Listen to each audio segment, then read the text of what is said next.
میرے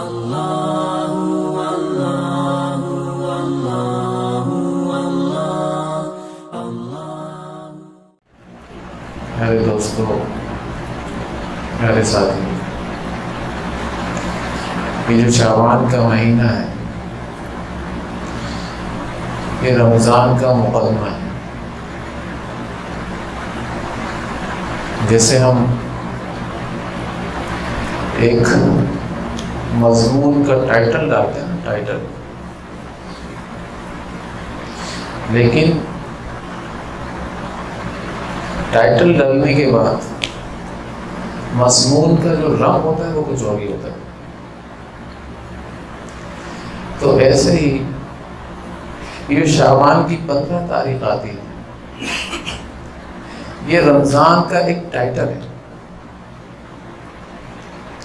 حضرت مجدد علی ثانی رحمۃ اللہ علیہ فرمایا کرتے تھے 15 شعبان کے بعد رمضان کے انوار و برکات اس طریقے سے حاصل ہوتے ہیں جس طریقے سے صبح صادق کے بعد سفیدی جو ہوتی ہے نا، وہ ہلکے ہلکے پھیلتی ہے اور ایک وقت پر ایسا آتا ہے، حالانکہ سورج نہیں نکلا ہوا ہوتا، لیکن اس کے نور سے، سفیدی سے ایسا لگ رہا ہوتا سورج نکل چکا ہے۔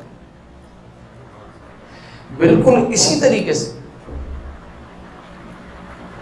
انوار و برکات 15 شعبان کے بعد ایسے برس رہے ہوتے ہیں، ایسے برس رہے ہوتے ہیں، اتنی تیزی کے ساتھ آتے ہیں کہ جب رمضان کے اندر 2 سے 3 دن رہ جاتے ہیں، ایسا لگتا ہے رمضان کا سورج برکات کے ساتھ نکل چکا ہے، رحمتوں کے ساتھ نکل چکا ہے۔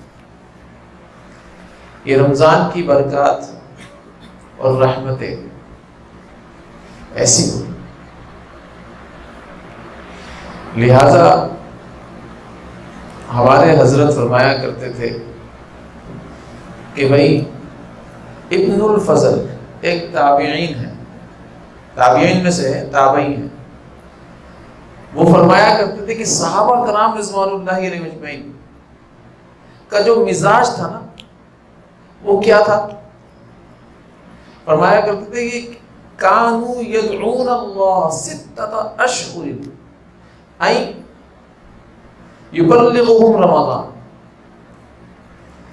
کہ وہ فرمایا کرتے تھے کہ صحابہ اکرام 6 مہینے تک اللہ تعالیٰ کی ذات سے یہ دعا کیا کرتے تھے کہ اللہ انہیں رمضان تک پہنچا دے۔ 6 مہینے تک دعا چلتی تھی رمضان کے پہنچنے کے لیے، اور باقی 6 مہینے کیا ہوتا تھا؟ باقی 6 مہینے صحابہ کرام رضوان اللہ علیہم اجمعین دعا کیا کرتے تھے ان یتقبلہ منہ، کہ اللہ رمضان کے اندر جو عبادتیں ہم نے کی ہیں وہ ساری ہم سے قبول فرما لے۔ اب میں اور آپ کا مزاج کیا ہے؟ صحابہ کرام جیسا ہے۔ عید کی رات ہوتی ہے، ابھی رمضان ختم نہیں ہوئے، عید کی رات جو وصولی کی رات ہوتی ہے، اسی دن سے ہم دعا کر رہے تھے اللہ تیرا شکر ہے رمضان ختم ہو گئے، اور وہ دعا کر رہے ہوتے تھے کہ اے اللہ رمضان کے اندر ہم نے جو عبادتیں کی ہیں، 6 مہینے تک دعا کرتے تھے، 6 مہینے تک، کہ ہم نے جو رمضان کے مہینے کے اندر عبادتیں کی ساری قبول فرما لی۔ بتائیے صحابہ کرام کی مزاج سے ہٹے نہیں ہٹے؟ دیکھیں ہمارے حضرت فرمایا کرتے تھے کہ اللہ رب العزت نے اپنے دین کی جو کامیابی رکھی نا، وہ جوہد کے اندر رکھی۔ کس کے اندر رکھی؟ جوہد کے اندر رکھی۔ مشقت کے اندر کامیابی ہے ہی نہیں، ہر محنت کرنے والا کامیاب نہیں ہے، ہاں ہر جوہد کرنے والا کامیاب ہے۔ اگر اس کی محنت کا رخ صحابہ کرام رضوان اللہ علیہم کی طرز کے اوپر ہے تو کامیاب ہے، اگر اس کی محنت کا رخ صحابہ کرام سے ہٹا ہوا ہے تو یہ ناکام شخص ہے، یہ کامیاب شخص ہے۔ حضور صلی اللہ علیہ وسلم کے طریقے سے ہٹا ہوا ہے تو یہ ناکام شخص ہے، کامیاب شخص نہیں ہے۔ چاہے یہ پوری رات عبادت کرے، چاہے پورے سال روزے رکھے، لیکن اگر پورے سال روزے رکھ رہے حضور صلی اللہ علیہ وسلم کی ترتیب سے ہٹ کر، صحابہ کرام کی ترتیب سے ہٹ کر، صحابہ کرام کے طریقے سے ہٹ کر، تو یہ شخص ناکام ہے، کامیاب نہیں، کیونکہ اللہ تعالیٰ کی ذات نے کامیابی کے راستے کو متعین کر دیا، مقرر کر دیا بھائی۔ اب اس راستے کے اندر کوئی چینجنگ نہیں ہے کہ کوئی چینج کر کے بولے کہ میں اللہ کو اس راستے سے راضی کر لوں گا، نہیں ہوں گے اللہ تعالیٰ راضی۔ اگر آپ صلی اللہ علیہ وسلم کے راستے کو چھوڑ کر یہ کسی اور راستے کو چنتا ہے اور بولتا ہے کہ میں اس راستے سے اللہ کو راضی کر لوں گا، نہیں راضی ہوں گے اللہ تعالیٰ۔ اس کو چننا پڑے گا آپ صلی اللہ علیہ وسلم کے راستے کو، اس کو چننا پڑے گا صحابہ کرام رضوان اللہ علیہم کے طریقے کو، پھر تو یہ کامیاب ہے۔ محنت وہی کامیاب ہے جو صحابہ کرام کے طریقے پر۔ اب جوہد اور مشقت میں فرق کیا ہے، اس کو سمجھیے۔ جوہد کہتے ہیں کہ جو طریقہ آپ صلی اللہ علیہ وسلم کی ذات سے ثابت ہے اور اس طریقے کو بگاڑا نہیں، ویسا ہی طریقہ اپنے اندر پیدا کر کے اسی طریقے کے مطابق یہ اس عبادت کو کر رہا ہے، اس کو جوہد کہتے ہیں۔ اگر آپ صلی اللہ علیہ وسلم کے طریقے کو بگاڑ دیا اور بگاڑ کر یہ عبادت کر رہا ہے، بگاڑ کر یہ محنت کر رہا ہے، پوری رات جاگ رہا ہے، پوری رات تلاوت کر رہا ہے، پوری رات سجدے میں ہے، لیکن آپ صلی اللہ علیہ وسلم کے طریقے کے مطابق نہیں ہے، یہ مشقت کے اندر ہے، اس کا طریقہ جو مشقت والا ہے یہ کامیاب نہیں ہوگا، قبول نہیں ہوگا اللہ کی بارگاہ میں، بلکہ یہ طریقہ مردود ہے۔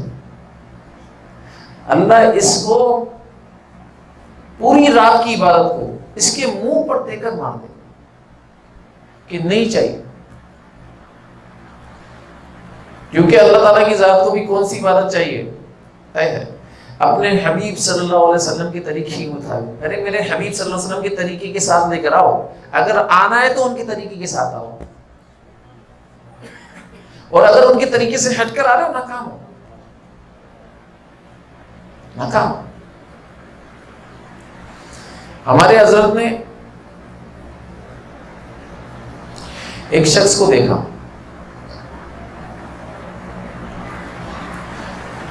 خانہ کعبہ کا طواف کرتے، وہ خانہ کعبہ کا طواف کر رہا تھا،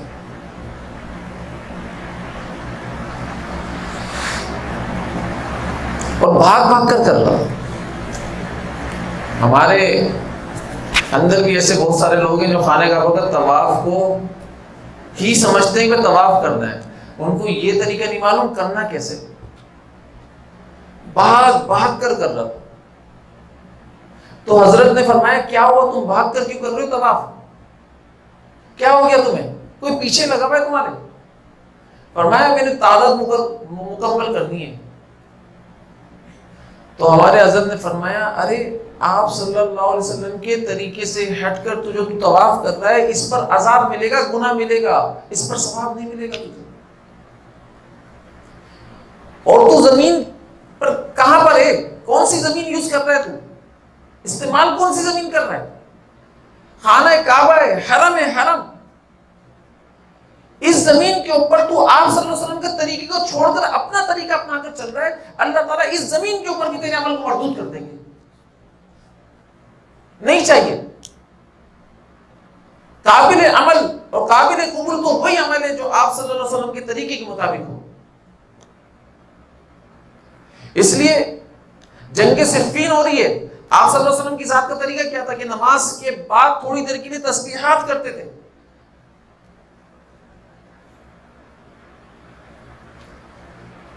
جنگ صفین چل رہی ہے اور حضرت علی رضی اللہ تعالی عنہ جنگ کے اندر شامل ہیں، نماز پڑھیے۔ ارے جنگ کے میدان میں تو خوف کی نماز چلتی ہے نا، ایک گروہ ایک رکعت پڑھے گا، دوسرا گروہ دوسری رکعت پڑھے گا، پھر تیسرا گروہ پہلا گروہ آ کر اس نماز کو مکمل کرے گا، پھر دوسرا گروہ نماز مکمل کرے گا، اس طریقے سے چلتی ہے نماز۔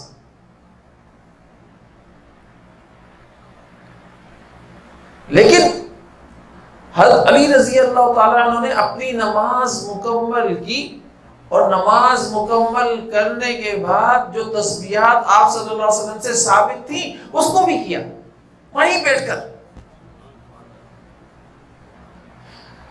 اور ذہن کیا بنایا اس عمل سے، یہ بتا دیا کہ جتنی بھی جنگ کی تکبیریں ہیں میرے نبی کا عمل ان ساری تدبیروں کے اوپر بھاری ہے، میں اپنے نبی کے عمل کو نہیں چھوڑ سکتا. اگر میں نے اپنے نبی کے عمل کو چھوڑ دیا تو ناکام ہوں، جتنی بھی تدبیریں کر لوں کامیاب نہیں ہو سکتا. تو تدبیر کون سی کامیاب ہوتی ہے؟ نبی کے عمل کے ساتھ. تو لہٰذا یہ جو رمضان آ رہا ہے نا، اس میں ذہن میں رکھیے گا کہ رمضان کا مہینہ نبوی طریقے کے مطابق گزار دیں کہ حضور اکرم صلی اللہ علیہ وآلہ وسلم روزہ کس انداز میں رکھا کرتے تھے.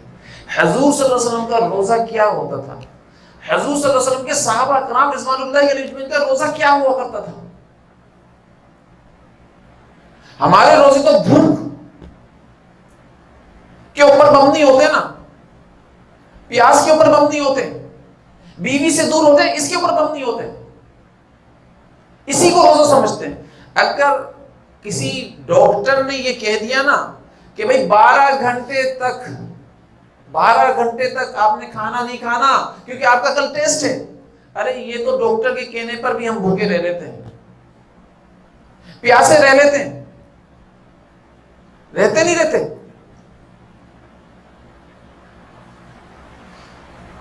اس کو سمجھنا. دیکھو ڈاکٹر کیا کہتا ہے، تمہارا ٹیسٹ ہے، 12 گھنٹے تک کھانا نہیں کھانا، اگر کھانا کھاؤ گے تو مشین کے اندر تمہارا ٹیسٹ صحیح نہیں آئے گا.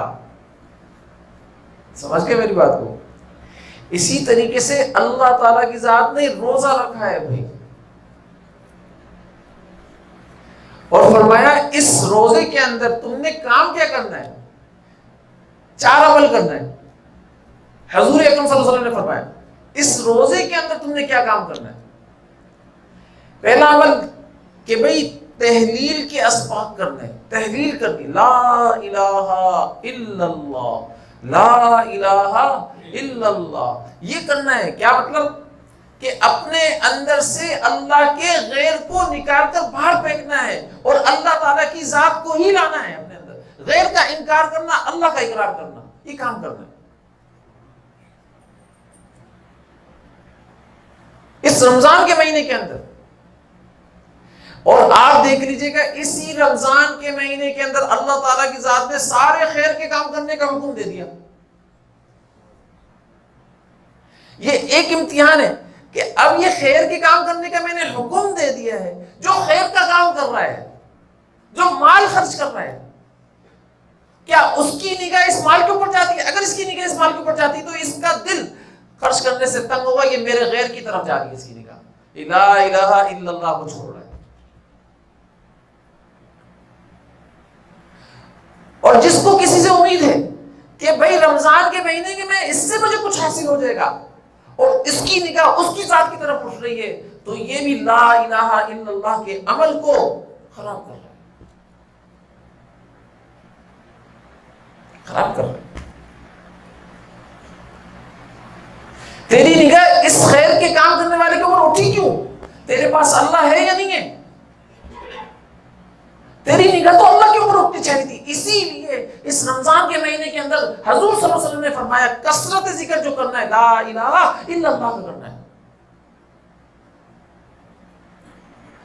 کہ اللہ کے غیر کا انکار اور اقرار کس کا کرنا ہے؟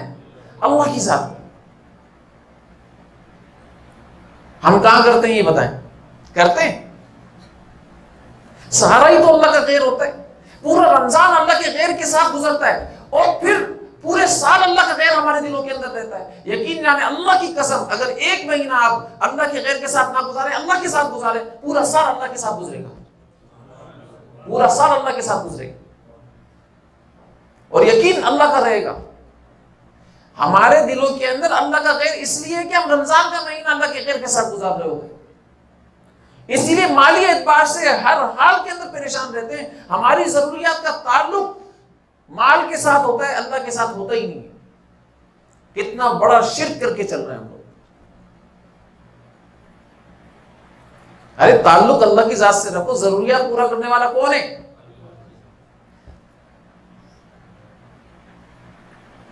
دوسرا عمل کیا بتایا حضور اکرم صلی اللہ علیہ وسلم کی ذات نے؟ بھائی اپنی عبادت کو، رمضان میں کی گئی عبادت کو کچھ سمجھنا نہیں، کچھ سمجھے تو معاملے بڑے خراب ہو جائیں گے۔ رمضان میں کی گئی عبادت کو کچھ سمجھنا نہیں ہے۔ اب آپ تہجد پڑھو، اب آپ قرآن شریف کی تلاوت کرو، اب آپ روزہ رکھو، اس روزے کے اندر ظاہر اور باطن ہر اعتبار سے روزہ رکھو۔ یہ تو ظاہر کا روزہ نا، کھانا پینا چھوڑ دیا، صحیح ہے، تو یہ ظاہر کا روزہ۔ باطن کینہ، بغض، عداوت، غیبت، ان سب سے بھی پاک رکھو اپنے آپ کو۔ اور ان سارے اعمال کو کرنے کے بعد غیبت سے پاک ہو گیا، آپ بول رہے یار آج پورا دن، ایسے بولتے ہیں لوگ، آج پورا جو روزہ گزرا ہے نا، آج تو میں نے پورے روزے کے اندر غیبت کی ہی نہیں۔ کیا کہتے ہیں؟ پورے روزے کے اندر غیبت کی نہیں، خوش ہو رہے ہوتے ہیں، خوش۔ آج تو پورے روزے کے اندر میں نے بد نظری نہیں کی ہے، خوش ہو رہے ہوتے ہیں۔ آج تو پورے روزے کے اندر میں نے کوئی حرام بات اپنی زبان سے نکالی نہیں ہے، اس بات کے اوپر خوش ہو رہے ہوتے ہیں۔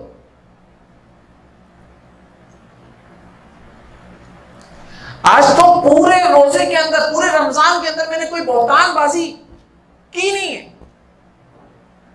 اس بات کے اوپر خوش ہو رہے ہوتے ہیں۔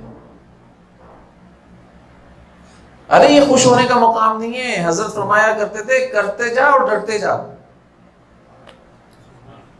یہ مقام ہے کہ کرتے جا اور ڈرتے جا۔ صحابہ کرام کا مزاج یہ ہوا کرتا تھا، کرتے جاتے تھے اور ڈرتے جاتے تھے۔ ہم کیا بولتے ہیں؟ کرتے جا اور لیتے جا، اے اللہ یہ عمل کیا اب دیکھ، 1 روپیہ تو نے بولا تھا خرچ کر، 70 ملیں گے، 70 نہیں آ رہے،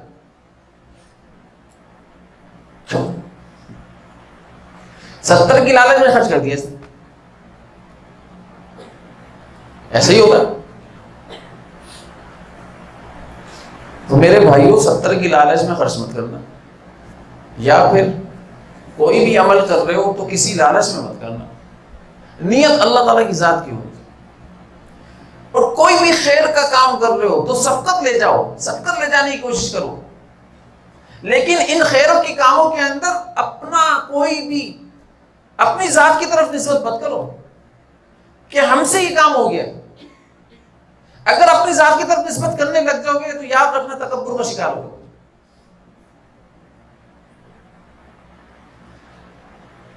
حضرت عبداللہ بن اندلسی رحمۃ اللہ علیہ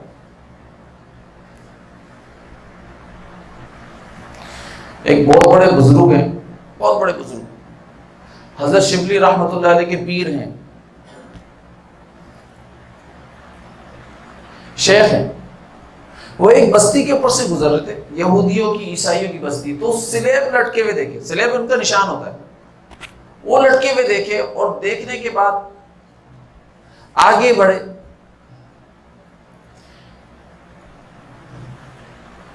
کسی کنویں کی طرف، تاکہ عصر کی نماز کے لیے وضو کر سکیں اور عصر کی نماز پڑھ سکیں۔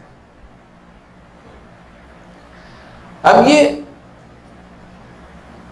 عصر کا وضو کر رہے تھے کہ ان کی نگاہ ایک لڑکی کے اوپر پڑی، اور وہیں پر ہی اللہ تعالیٰ کی ذات نے جو نسبت کا نور تھا اسی وقت ان کے قلب سے نکال لیا، اسی وقت نکال لیا۔ اب یہ کوڑا دل ہو گیا، بالکل کوڑا، کچھ بھی نہیں ہے اس کے اندر۔ اور یہ وہ ہیں جن سے سینکڑوں مسجدیں آباد تھیں، جن کے دم قدم سے، اور یہ وہ ہیں جن کے دم قدم سے سینکڑوں خانقاہیں آباد تھیں، لاکھوں کی تعداد کے اندر مریدین، حافظ قرآن، 1 لاکھ حدیث زبانی یاد، سب کچھ نکل گیا، سب کچھ۔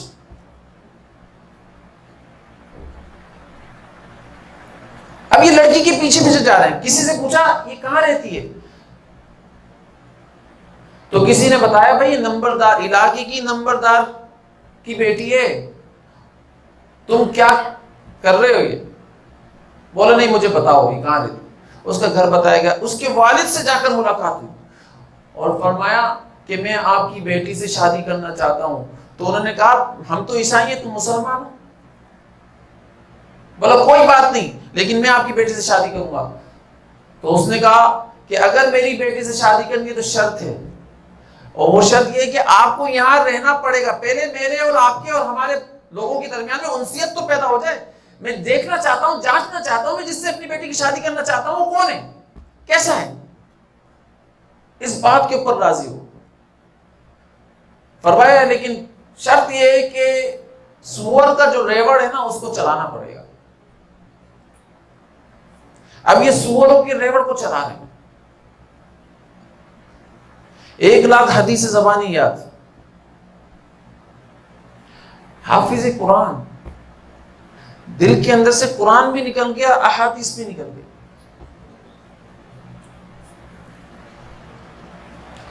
اب جو ان کے ساتھ مریدین تھے وہ ان کی منتیں کرنے لگے, حضرت کیا ہو گیا آپ کو, ہم تو آپ کے ساتھ تھے, اللہ تعالیٰ کی ذات نے آپ کے ساتھ جوڑا تھا, ہماری زندگی چینج ہو گئی تھی, آپ کو کیا ہو گیا, آپ کس وجہ سے چینج ہو گئے. ابھی حضرت کچھ فرماتے ہی نہیں. بولا تم لوگ جاؤ یہاں سے, میرے پاس اب کچھ بھی نہیں ہے, لہٰذا اب میں تمہارے کام کر رہی ہوں, میرے ساتھ رہنا فضول ہے, چلے جاؤ یہاں سے. اب مریدین جب اپنے علاقے پہنچے اور علاقے کے اندر جب بتایا تو بہت سارے مریدین تو یہ سن کر ہی بے ہوش ہو گئے, اور بہت سارے لوگ جو مریدین تھے وہ بستر مرگ کے اوپر آ گئے, اتنا صدمہ ہوا. حضرت مولانا شبلی رحمۃ اللہ علیہ کو جب یہ بات معلوم چلی تو وہ فوراً اپنے شیخ کی تلاش کے اندر گئے.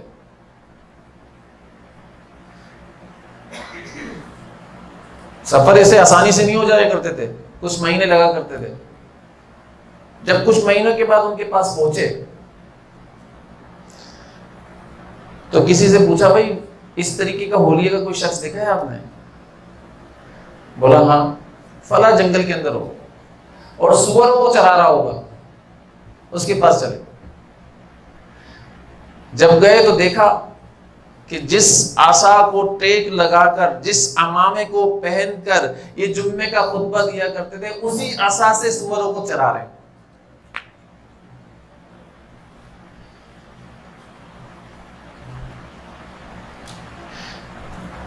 گئے بیٹھے, بولا حضرت مجھے پہچانا آپ نے.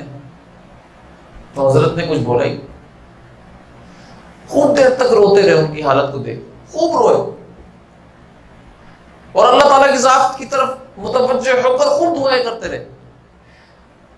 حضرت کو بولا کہ حضرت صرف ایک بات مجھے بتا دیں, آپ تو قرآن کے حافظ تھے نا, آپ کو کوئی آیت یاد ہے. فرمایا ہاں ایک آیت یاد ہے, وَمَن يُهِنِ اللَّهُ فَمَا لَهُ مِن مُكْرِمٍ.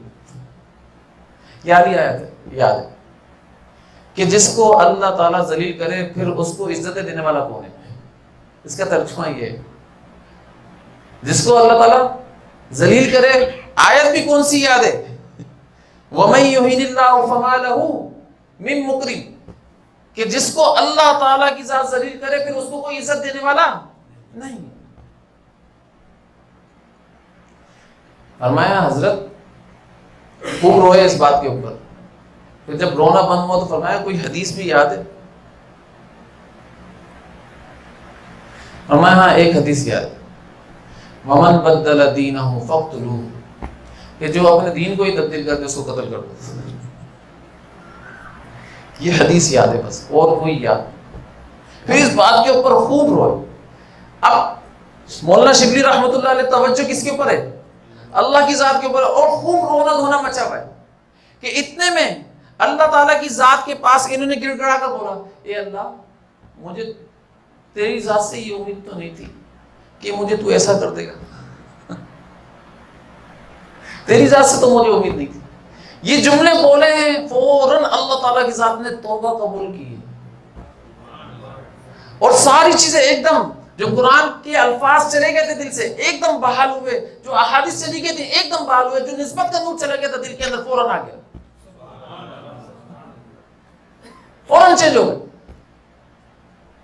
تو مولانا شبلی رحمۃ اللہ علیہ نے پوچھا کہ حضرت ہوا کیا تھا، آخر پتہ تو چلے کس بات کے اوپر ہوا تھا یہ کام؟ فرمایا جب میں علاقے کے اندر داخل ہوا تو عیسائی اور عیسائیوں کے سلیب کو دیکھا، میں نے عیسائیوں کے سلیب کو دیکھا اور یہودیوں کو بھی دیکھا، تو میں نے یہ صرف ذہن کے اندر سوچا یہ کتنے بے عقل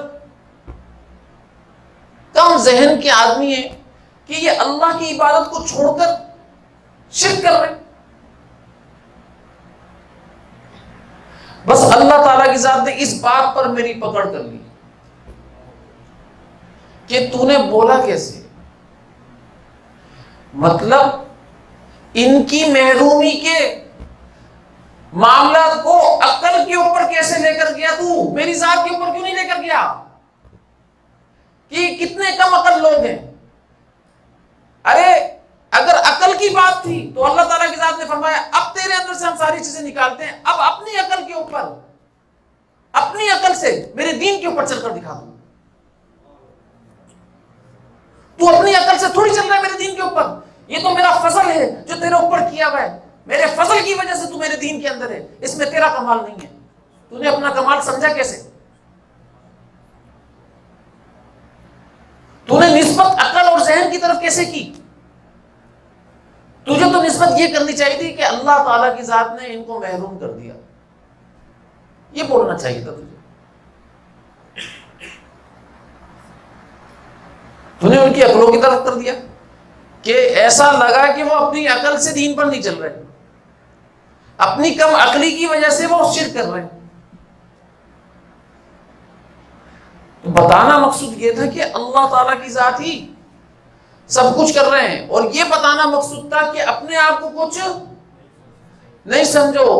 اگر اپنے آپ کو کچھ سمجھ کر چل رہے ہو تو پھر اللہ تعالیٰ کی ذات نسبت کا جو نور ہے، جو قرآن اور احادیث کا نور ہے، یہ نسبت ہے بھائی ہماری، قرآن اور احادیث یہ نسبتیں ہیں جو آپ صلی اللہ علیہ وسلم کے قلب اطہر سے ہمیں ملی ہیں، جو صحابہ کرام رضوان اللہ علیہم اجمعین کی زندگیوں سے ہمیں ملی ہیں۔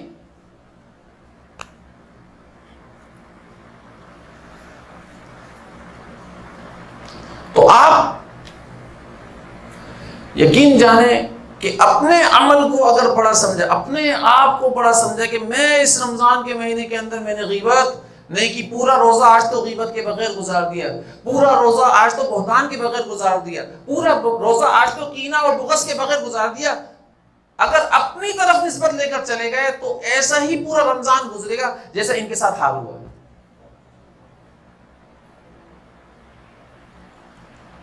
لہذا اپنی طرف نسبت مت کرو، کہو گے تو کیا کہو گے؟ اللہ تیرا فضل ہے، تیرا کرم ہے، اور تیرے کرم کی وجہ سے، تیرے فضل کی وجہ سے ہمارا کوئی کمال نہیں ہے اس کے اندر، ہم کچھ کر ہی نہیں سکتے تھے، تیرے فضل اور تیرے رحم اور تیرے کرم کی وجہ سے آج یہ پورا روزہ غیبت کے بغیر گزار دیا ہے۔ تو نے گزروایا ہے، میرا کوئی کمال نہیں ہے، تو نے گزروایا ہے۔ آج تو نے پورا روزہ بغیر گناہ کے گزروا دیا، تیرا کمال ہے سارا، میرا اس میں کوئی کمال نہیں ہے، میں تو ہوئی گناہ کا پتلا، میں تو ہر رات ہر گھڑی گناہ کرنا چاہتا ہوں۔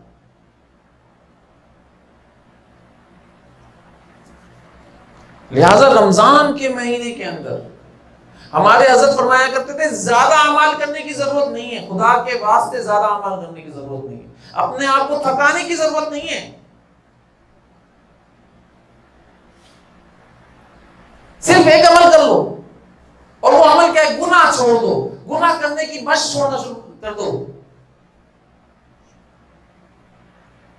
جتنے گناہ ہیں نا لسٹ بناؤ اس کی، ہمارے اندر کیا کیا گناہ ہے لسٹ بناؤ، جس میں سب سے پہلے توحید آ جائے، توحید، کہ ہم نے مخلوق کے اوپر کتنی نگاہ کی ہے۔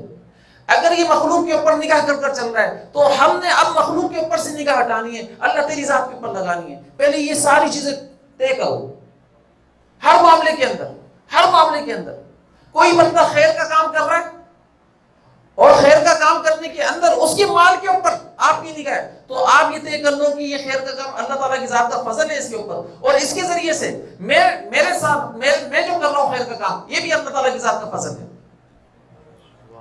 مجھے اس کے مال کی کوئی ضرورت نہیں ہے میری نگاہ اس کے اوپر اٹھ کیسے رہی ہے؟ میری نگاہ اٹھنی چاہیے تو کس کے اوپر اٹھنی چاہیے؟ اللہ تعالیٰ کی ذات کی طرف. اگر یہ نگاہ ہے تو یقین جانے جو حضور اکرم صلی اللہ علیہ وسلم نے فرمایا ہے، کیا فرمایا ہے کہ بھائی اس رمضان کے مہینے کے اندر 4 عمل کرو. 4 عمل کون سا؟ لا الہ الا اللہ. تو پھر یہ لا الہ الا اللہ والا عمل نہیں ہو رہا ہے.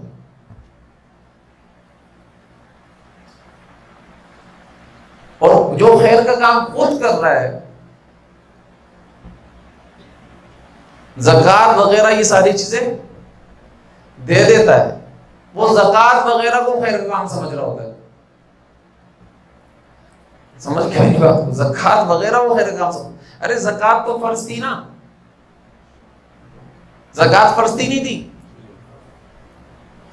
خیر کا کام تو 97.5% کے اندر ہوگا. یہ تو نے نکالنا ہی تھا. 97.5% کسی کو سمجھ میں نہیں آتا. سب بولتے ہیں حضرت کیا کروا رہے ہیں اتنی مشکل سے 2.5% نکلتی ہے. نعوذ باللہ من ذالک. ہوتا ہی نہیں ہوتا کہ بھئی یہ حضرت کیا ہو گیا، حضرت کو 2.5% اتنی مشکل سے نکلتا ہے. کہ 97% پر 5 پر بھی حضرت کی نگاہ ہے.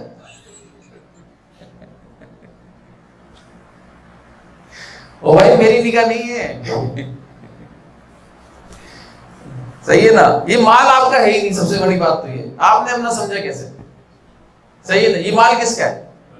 وَأَنفِقُوا مِمَّا رَزَقْنَاكُمْ مِنْ قَبْلِ أَنْ يَأْتِيَ أَحَدَكُمُ الْمَوْتُ فَيَقُولَ رَبِّ لَوْلَا أَخَّرْتَنِي إِلَىٰ أَجَلٍ قَرِيبٍ فَأَصَّدَّقَ وَأَكُن مِّنَ الصَّالِحِينَ وَلَن يُؤَخِّرَ اللَّهُ نَفْسًا إِذَا جَاءَ أَجَلُهَا وَاللَّهُ خَبِيرٌ بِمَا تَعْمَلُونَ. یہ اللہ تعالیٰ قرآن کے اندر فرمایا کہ بھائی خرچ کرو، جو رزق میں نے تم کو دیا ہے اس میں سے خرچ کرو. بھائی اللہ تعالیٰ کی ذات کو یہ کہنا چاہیے تھا کہ بھائی اپنے مال میں سے خرچ کرو. اللہ تعالیٰ کیا فرما رہے؟ وَأَنفِقُوا مِمَّا رَزَقْنَاكُمْ، جو رزق میں نے تم کو دیا ہے، ہم نے تم کو دیا ہے، اس میں سے اس سے پہلے کہ تمہاری موت آ جائے، اس سے پہلے خرچ کر لو. اب نہ افراط باقی نہ تفریط ہے. عشق کامل ہوا، معتدل ہو گیا. تو بھائی عشق جس کا کامل ہو جاتا ہے نا، تو پھر اس کا کام یہ ہوتا ہے کہ یہ اللہ تعالیٰ کی ذات نے جو مجھے مال دیا ہے، اللہ تعالیٰ کی ذات فرما رہے ہیں کہ تجھے میرا عشق چاہیے یا مال چاہیے؟ یہ مال میں نے تجھے اپنا عشق کامل کرنے کے لیے دیا تھا، لہذا میرا عشق کامل کر لے، اس کو خرچ کر لے.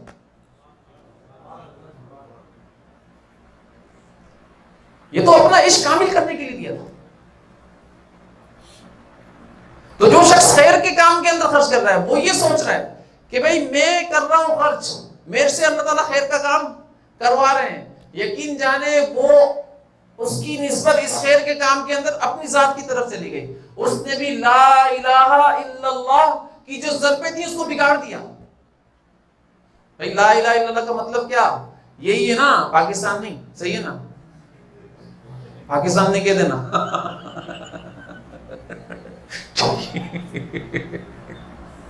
بہت سارے لوگ کہتے ہیں لا الہ الا اللہ کا مطلب پاکستان. لا الہ الا اللہ کا مطلب یہ ہے، مفہوم سے بتا رہا ہوں، کہ اللہ کے غیر سے نظر ہٹاؤ، اللہ کے غیر سے کٹو اور اللہ کی ذات سے جڑو. اس کا مطلب سیدھا سیدھا یہ ہے. کس سے کٹو؟ اللہ کے غیر سے کٹو اور جڑو کس سے؟ اب اللہ کی نسبت سے اللہ کی غیر سے جڑو. سمجھ میں آ رہی ہے؟ ٹھیک ہے نا؟ اب اللہ کی نسبت سے جڑنا ہے، جس سے بھی جڑنا ہے. پہلے محبت کس کی؟ پہلے تعلق کس کا؟ تعلق اللہ کی ذات کا ہو. صحیح ہے نا؟ نسبت کس کی ہونی چاہیے؟ اللہ تعالیٰ کی ذات سے کی ہونی چاہیے. پھر اللہ تعالیٰ کی ذات سے جڑنے کے بعد اب مخلوق سے جوڑنا ہے تو اللہ کی نسبت سے جوڑو بھائی مخلوق سے. لہٰذا اللہ تعالیٰ کی ذات کے غیر کو نکالو اور اللہ تعالیٰ کی ذات کو دل کے اندر لے کر آؤ. یہ رمضان کا پیغام ہے. کوئی خیر کا کام کر رہا ہے رمضان کے مہینے کے اندر ہوتا کیا ہے کہ خرچے کرنے والوں کے اوپر نگاہ ہوتی ہے، ہاں یار یہ بھی زکوٰۃ دیتا ہے، یہ بھی صدقات کرتا ہے، یہ بھی کرتا ہے، یہ بھی کرتا ہے، اور بھئی یہ کرتا ہے نا، اس کے اوپر نگاہ جما کر بیٹھے ہوئے تو اللہ تعالیٰ یہی تو بتا رہے ہیں اس معاملے کے اندر، تو نے اس کے اوپر نگاہ نہیں جمانی، تو نے میری ذات کے اوپر نگاہ جمانی ہے۔ اللہ کے حبیب صلی اللہ علیہ وسلم یہی تو بتا رہے ہیں۔ کیا یہ کہنے کا بول رہے ہیں کہ بھئی لا الہ الا اللہ کا ورد زیادہ کرنا ہے؟ ورد کا نہیں بولا ہے۔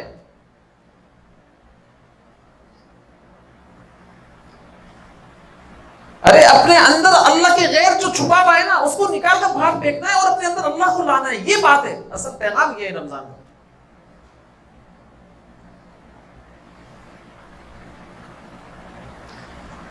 رمضان کا اصل پیغام یہ ہے۔ اور دوسرا کہ بھائی اتنی ساری عبادت ہونے کے بعد اپنی عبادت کو اپنی ذات کی طرف منسوب مت کرو۔ اگر رمضان بہت اچھا گزار لیا تو ہر روزے کے بعد، ہر روزے کے وقت اور ہر روزے کے اندر استغفار کی کثرت کرو۔ استغفر اللہ، استغفر اللہ، استغفر اللہ، اے اللہ ہماری مغفرت، ہم مغفرت طلب کرتے ہیں آپ سے، ہماری توبہ، ہمیں معاف فرما دے۔ یہ استغفار کیوں ہے؟ کہ بندے کے دل کے اندر عبادت کرتے ہوئے کوئی چیز آ جائے کہ میں نے آج کیا زبردست عبادت کر لی ہے، آج 20 رکعت تراویح پڑھ لی ہے، آج میں نے قرآن سن لیا ہے، آج میں نے قرآن پڑھ لیا ہے، آج میں نے عبادت کر لی ہے زبردست قسم کی، یہ ساری چیزیں میں کر رہا ہوں، تو اس کے اندر ایک عجب سا آتا ہے، ایک کیفیت آتی ہے کہ میں نے کر لیا۔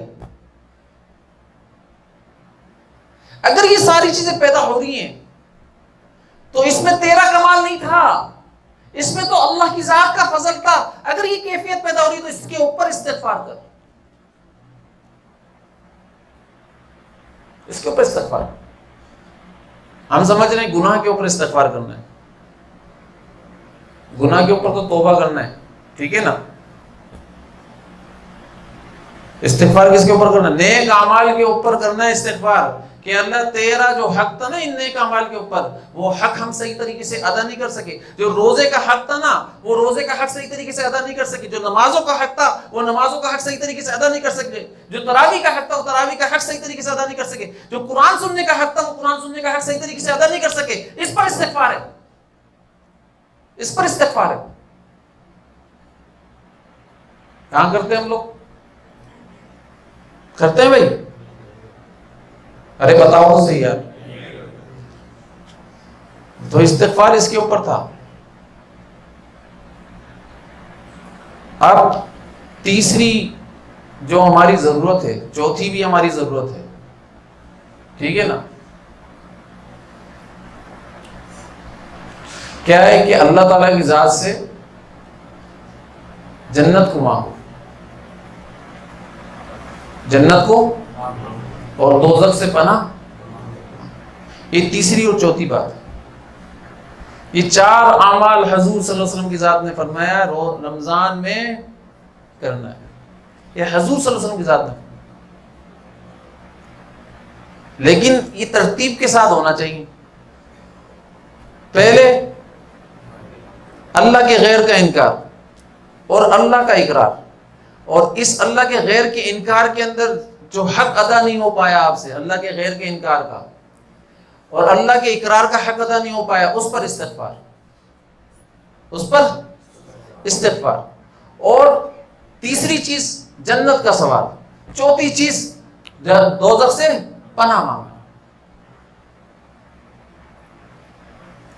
یہ 4 چیزیں ہیں، لیکن ترتیب وائز، ترتیب کے ساتھ ہیں۔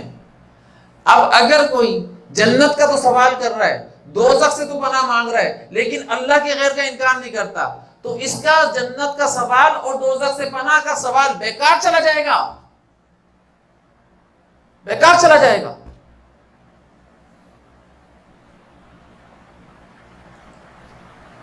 ارے پہلے اللہ کے غیر کا انکار کرنا تھا نا، اللہ کے غیر کا انکار کرنا تھا، نہیں کرنا تھا؟ سمجھ میں آ جائے گی بات اگر اللہ کے غیر کا انکار کرنا سیکھ جاؤ گے، ٹھیک ہے نا۔ باقی دونوں چیزیں بھی مانگنے کا دل نہیں چاہے گا، سمجھ کے میری بات کو، اگر اللہ کے گھر کا انکار کرنا آ جائے گا تو ٹھیک ہے نا. پھر جنت اور دوزخ کا سوال کریں گے. آپ صلی اللہ علیہ وسلم نے فرمایا، آپ صلی اللہ علیہ وسلم کی ذات نے فرمایا ہم کریں گے. لیکن ایک چیز دل کے اندر پیدا ہوتی ہے کہ اللہ تیری ذات چاہیے نا، تیری ذات چاہیے. جب تیری ذات آ گئی تو بس ہمیں اور کچھ نہیں چاہیے. تو یہ رمضان کا جو مہینہ اللہ تعالیٰ کی ذات دے رہے ہیں نا، بننے کے لیے دیا ہے، امت کو بننے کے لیے دیا ہے، بگڑنے کے لیے نہیں دیا. حضرت فرمایا کرتے تھے کہ بننے کی موقع کے اوپر اگر بندہ نہیں بنے گا، مسجد ہے نا بننے کی جگہ، کیا ہے؟ مسجد بننے کی جگہ ہے. رمضان بھی بننے کا موقع ہے، اور مسجد کیا ہے؟ بننے کی جگہ ہے. اگر مسجد کے اندر بننے کی جگہ کے اوپر نہیں بنا تو یہ بازار میں جا کر جو بگڑنے کی جگہ ہے کب بن سکتا ہے؟ کیسے بنے گا بتاؤ؟ وہاں پر تو یہ اور بگڑے گا نا. حضرت فرمایا کرتے تھے کہ جو روٹی توے پر خراب ہو جائے وہ کہیں پر بھی جا کر نہیں سدھر سکتی. سمجھ گئے؟ جو روٹی توے پر خراب ہو جائے وہ کہیں پر بھی جا کر، بھائی توا کیا تھا؟ بننے کی جگہ تھا نا اس کا. اگر یہیں پر ہی اس کو بگاڑ دیا گیا تو اب اس کو سدھارے گا کون؟ کہاں سدھارے جائے گی اس کو؟ تو یہ جو مسجد ہے نا انسان کے بننے کی جگہ ہے. اگر یہ یہیں پر ہی بگڑ رہا ہے اور یہیں پر ہی مستیاں کرنے کے اندر لگا ہوا ہے، یہیں مسجدوں کا آداب نہیں کرتا، یہ ادب نہیں کرتا، مسجد کو ادب کو ملحوظ نہیں رکھتا، جو کہ حضور اکرم صلی اللہ علیہ وسلم نے مسجد کے اندر بلند آواز سے بولنے والے کے لیے بددعا کی تھی. ایک شخص اپنی فلاں چیز ڈھونڈ رہا تھا کہ بھئی یہ کہاں گئی، میری کہاں گئی، آوازیں لگا رہا تھا کون لے گیا. تو حضور صلی اللہ علیہ وسلم نے فرمایا کہ تیرے کو وہ چیز کبھی بھی نہ ملے. کیوں؟ کیونکہ مسجد کے اندر تو اتنی تیز تیز آواز سے پوچھ رہا ہے، اتنی تیز تیز آواز سے باتیں کر رہا ہے. تیرے کو کس نے کہا کہ مسجد کے اندر تو اتنی تیز آواز میں چیخ؟ لہذا مسجد کے اندر ہلکی آواز سے بات کرو. اگر کوئی بات کرنی ہے، ایک تو دنیاوی بات نہیں کرنی، اگر کوئی بات بھی کرنی ہے تو کس آواز سے بات کرنی ہے؟ ہلکی آواز کے اندر بات کرنی ہے. اگر ہلکی آواز سے بات نہیں کر رہے تو سمجھ لو اللہ کے نبی صلی اللہ علیہ وسلم کی بددعا صرف اس کے لیے نہیں تھی، یہ میرے اور آپ کے لیے بھی ہے. میں اور آپ سمجھیں کہ ان کے لیے تھی بددعا؟ نہیں. آپ صلی اللہ علیہ وسلم بددعا نہیں دیا کرتے تھے، لیکن کچھ خاص موقعوں پر دیے. اس میں سے ایک موقع یہ ہے، اس کو ذہن میں رکھیے گا آپ. اس لیے مسجد کا ادب کیا کرنا ہے؟ ملحوظ رکھنا ہے. اس رمضان کے مہینے کے اندر ہر بندہ یہ سوچتا ہے کہ میں رمضان کا مہینہ مسجد نبوی کے اندر گزاروں. بہت ہمت کی بات ہے بھائی، میں آپ کو صحیح کہہ رہا ہوں، بہت ہمت کی بات ہے یہ. ہر بندہ یہ سوچتا ہے میں رمضان کا مہینہ خانہ کعبہ کے اندر گزاروں. بہت ہمت کی بات ہے. تو میں کسی سے پوچھتا ہوں کہ بھائی گزارنا بہت اچھی بات ہے، اچھا ہے کہ آپ گزارو وہاں پر، مسجد نبوی کے اندر گزارو، خانہ کعبہ کے اندر گزارو، لیکن مجھے یہ تو بتا دو کیا مسجد نبوی کے آداب بھی معلوم ہیں؟ کیا خانہ کعبہ کے آداب بھی معلوم ہیں؟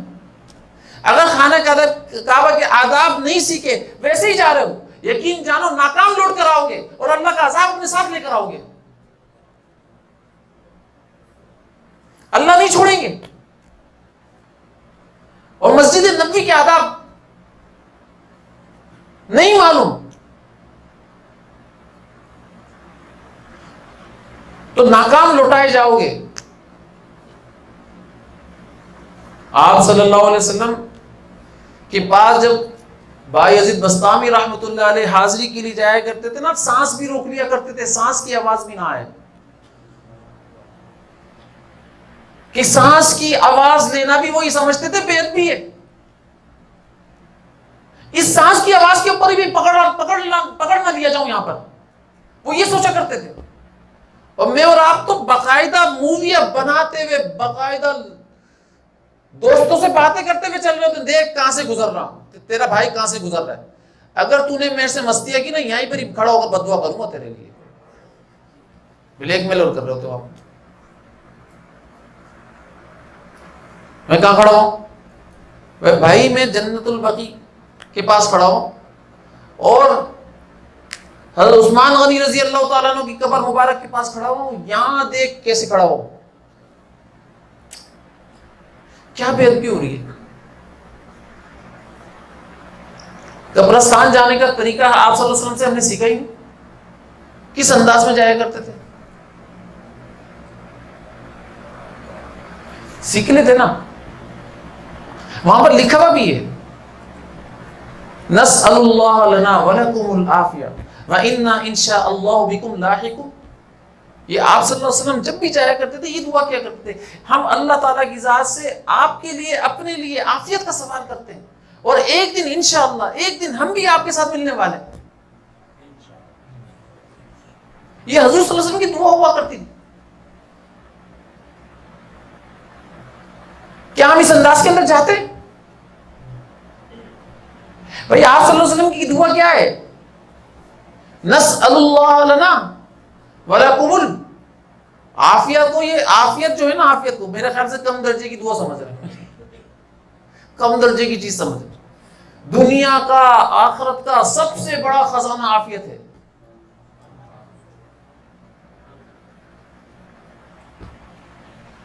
دنیا کا، آخرت کا سب سے بڑا خزانہ کون ہے؟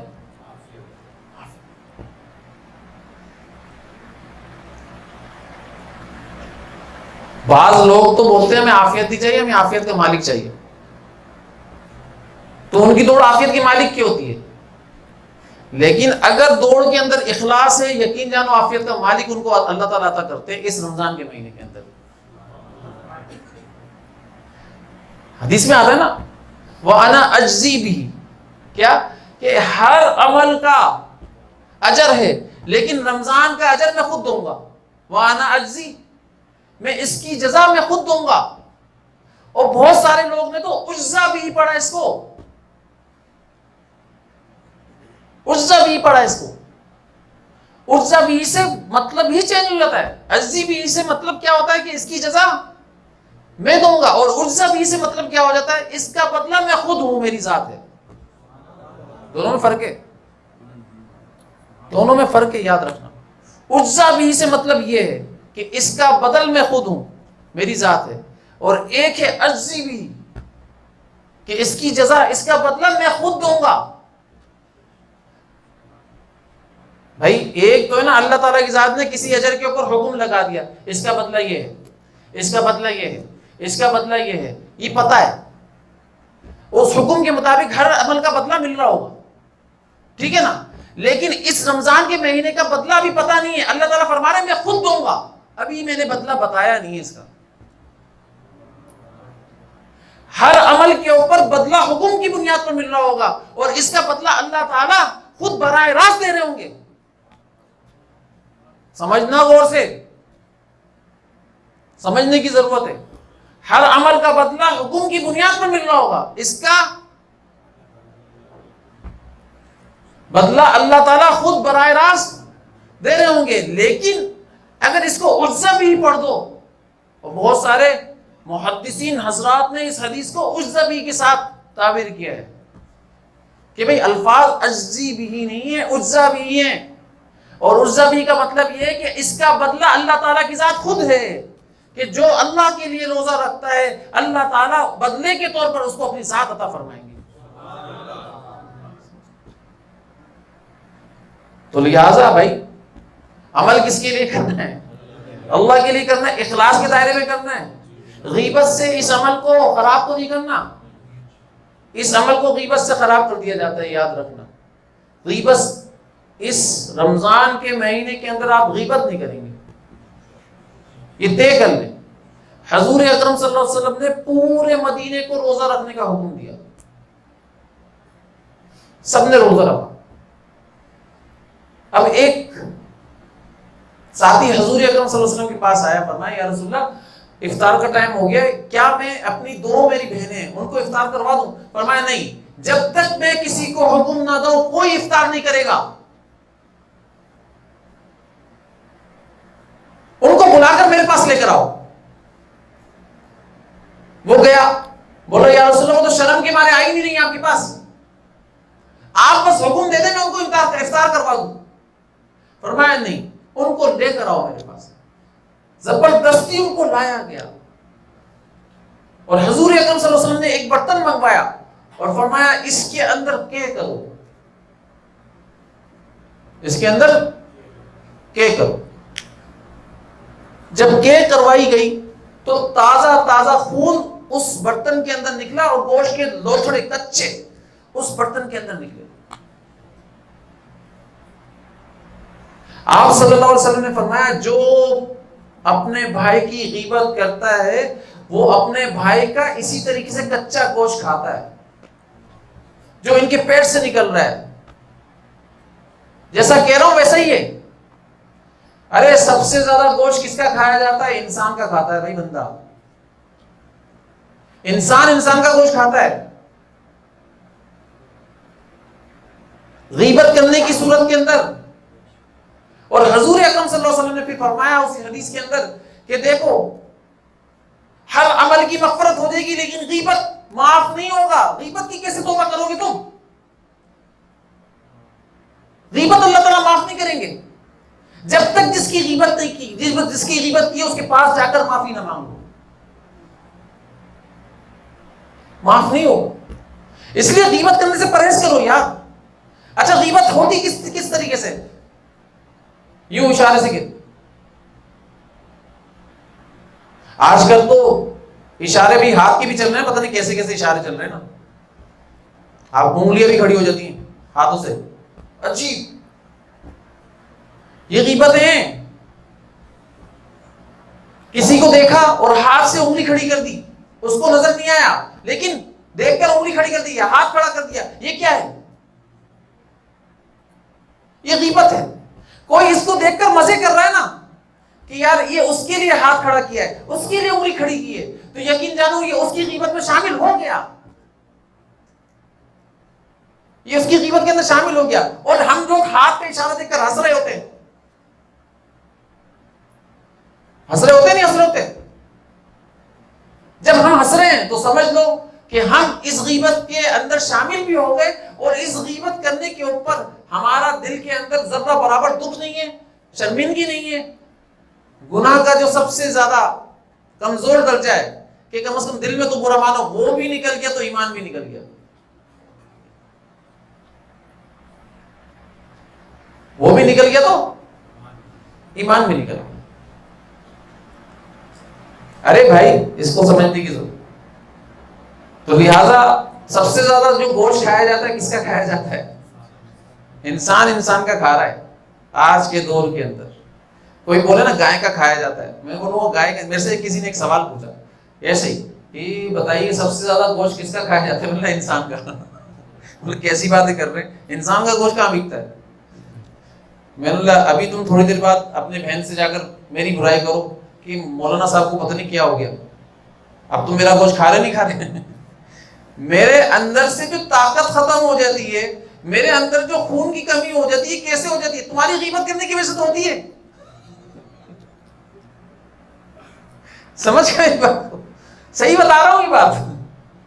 بھائی شیطان نے اکسایا غیبت کر، اب اس کا خامہ خائی کے اندر خون کا لیول کمزور ہو گیا۔ کیوں ہو گیا؟ اس کا گوشت کسی اور نے کھایا اور اس کا خون کسی اور نے پیا، اس وجہ سے یہ کمزور پر کمزور ہوتا جا رہا ہے۔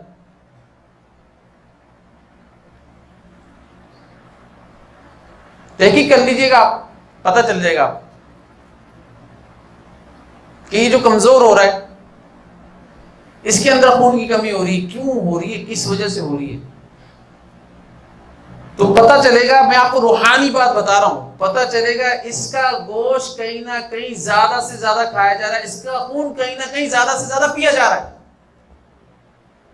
اور جو مخلوق یہ کام کرتی ہے شیطانی، اسی سے تو لڑائی ہوتی ہے ہماری۔ اسی سے تو اس کے جسم کا خون اور اس کے جسم کا گوشت واپس لایا جاتا ہے، اس کے اوپر چڑھایا جاتا ہے، وہاں پر سے ان شیاطینی مخلوق کو ختم کیا جاتا ہے جو انسانوں کو بھار رہی ہوتی ہے اس غیبت کے اوپر۔ غیبت آئندہ نہیں کریں گے، صحیح ہے نا؟ حضور اکرم صلی اللہ علیہ وسلم نے غیبت کرنے سے منع فرمایا، اور فرمایا الغیبت اشد من الزنا، صحیح ہے نا؟ زنا نہیں، زنا، صحیح ہے، الغیبت اشد من الزنا، صحیح ہے نا؟ کہ غیبت جو ہے وہ زیادہ سنگین ہے زنا کرنے سے۔ کیوں ہے؟ کیوں ہے بھائی؟ اس لیے کہ جو زنا ہے نا وہ حقوق عباد میں نہیں آتا ہے، ذہن میں رکھنا، زنا حقوق العباد میں نہیں آتا، غیبت کرنا حقوق العباد کے اندر آتا ہے۔ اگر کسی سے کوئی زنا سرزد ہو گیا، وہ اللہ سے معافی مانگ لے، اللہ تعالیٰ کی ذات معاف فرما دیں گے۔ یہ جس کے ساتھ زنا کیا تھا اس کے ساتھ معافی مانگنے کے لیے نہیں جائے کہ اللہ سے معافی مانگنے کا معاف ہو جائے گا،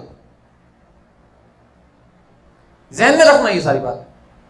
لیکن بھائی جس کی غیبت کیے، اگر اس سے معافی نہیں مانگی تو اللہ تعالیٰ معاف نہیں کریں گے۔ اور حضور صلی اللہ علیہ وسلم فرما رہے الغیبت اشد من الزنا، تو یہ زنا کو تو زیادہ سنگین سمجھتا ہے لیکن غیبت کو زیادہ سنگین۔ آپ دیکھ لیں کہیں زنا ہو جاتا ہے، زنا ہونا اچھی بات نہیں ہے، زنا ہو جاتا ہے کہیں تو زنا کا شور تو بہت مچتا ہے، لیکن کہیں غیبت ہو رہی ہے اتنا شور مچتا ہے، کہیں غیبت کوئی بندہ کر رہا ہے اتنا شور مچایا جاتا ہے جتنا زنا کا شور مچتا ہے۔ ارے یہ حدیثوں کو نہ سمجھنے کی وجہ سے ہوتا ہے، اتنا شور آپ غیبت کے اوپر بھی مچاؤ، حالانکہ زنا کی باتیں تو چھپانے کا حکم تھا، اس لیے چھپانے کا حکم تھا کہ بھائی یہ معاشرے کے اندر رواج نہ پا جائیں۔ اور آپ دیکھ لیں جتنا اجاگر کیا جاتا ہے زنا کی باتوں کو اتنا ہی زنا عام ہوتا جا رہا ہے، اتنا ہی معاشرے کے اندر بچوں کے ساتھ زنا ہو رہا ہے، زیادتیاں ہو رہی ہیں، اتنا ہی حیوان بنتے جا رہے ہیں لوگ۔ ارے یہ تو اس لیے تھا کہ چھپاؤ، اور چھپانے کے بعد جس نے یہ کام کیا اس کو سزا ایسی دو کہ یاد کریں لوگ، لیکن یہاں سزا کیا ملتی؟ شور زیادہ مچتا ہے، شور مچنے کے اوپر جب سزا نہیں ملتی تو آپ بتائیں جنہوں نے یہ کام کیا ہے ان کی ہمت بن رہی ہے نہیں بن رہی؟ ان کا حوصلہ بلند کیا جا رہا ہے نہیں کیا جا رہا؟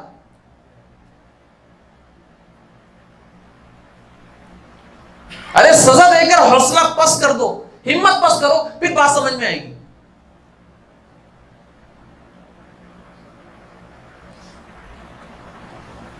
تو لہذا کسی سے غیبت ہو جائے تو اس کی فوراً معافی، اگر اس کو پتہ نہیں چلا تو فوراً معافی کیا ہے؟ اللہ تعالیٰ کی ذات سے مانگ لے، اللہ میں نے اپنے بھائی کی، اور غیبت کرنے کے اشارے۔ اب ایک غیبت کیسے ہوتی ہے؟ یوں آنکھوں سے، جیسے ہی کسی کو دیکھا اس نے بھی بولا ہاں ٹھیک ہے، اب یہ بیٹھا ہوا تو ہے، اب ان لوگوں کی نگاہیں چل رہی ہیں،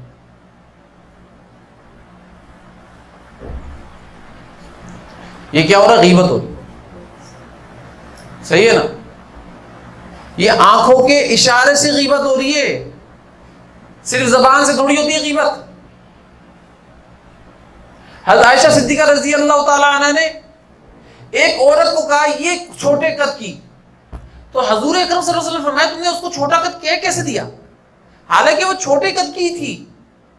فرمایا تم نے غیبت کر دی اپنی بہن کی، جاؤ معافی مانگو۔ چھوٹا قد کہا تھا، اور ہم لوگ تو یہ الفاظ بتا رہا ہوں کہ چھوٹا قد کہنا بھی، موٹا کہنا بھی غیبت ہے۔ اللہ